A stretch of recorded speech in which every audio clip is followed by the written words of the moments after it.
Exactly कसं use करतात. ठीक आहे, ये आता मी तुला दाखवते. ही आहे माझी स्किन. ठीक आहे, ही मी आता क्लीन करते. आता मी इथे वापरते डार्क सर्कल्स. ठीक आहे, हे डार्क सर्कल्स हे हाय डार्क सर्कल, हाय पिगमेंटेशन, जास्त जेव्हा स्पॉट्स असतात तेव्हा. त्यानंतर हे थोडे मीडियम मध्ये आहेत आणि हे थोडे लाईट मध्ये आहेत. हे एवढेच प्रॉब्लेम आहेत मला. हे 3 प्रकारचे डार्क सर्कल्स आहेत, तुम्ही समजा. हे लाईट मध्ये आहेत, हे मीडियम मध्ये आहेत, हे डार्क मध्ये आहेत.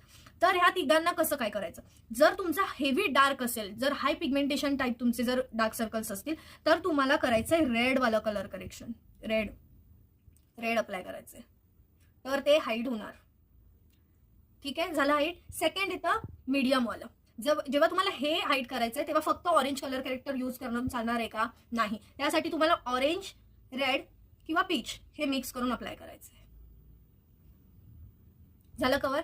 त्यानंतर येतं हा डल वाला, म्हणजे थोडेसे तुमचे डार्क सर्कल्स आहेत.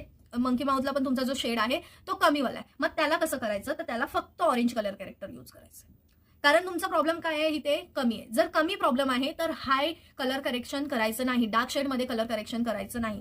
जर तुमचं लाईट शेड आहे तर तुम्ही लाईट शेडच यूज करा. जर तुमचं थोडंसं मीडियममध्ये आहे तर तुम्ही मिक्सिंग करून यूज करा. आणि जेव्हा तुमचं हाय असेल तेव्हा तुम्हाला कंपल्सरी रेडच यूज करायचं आहे, तेव्हा तुमचे प्रॉब्लेम्स कव्हर होणार. त्याच्यावरती येतो आपलं कन्सिलर यूज करायचं आहे. आणि त्यावर येणार आपली फाउंडेशनची लेअर आहे ना, पावडर पॅकिंग येणार, त्यामुळे तुमचे कोणतेही डार्क सर्कल्स विजिबल होणार नाही.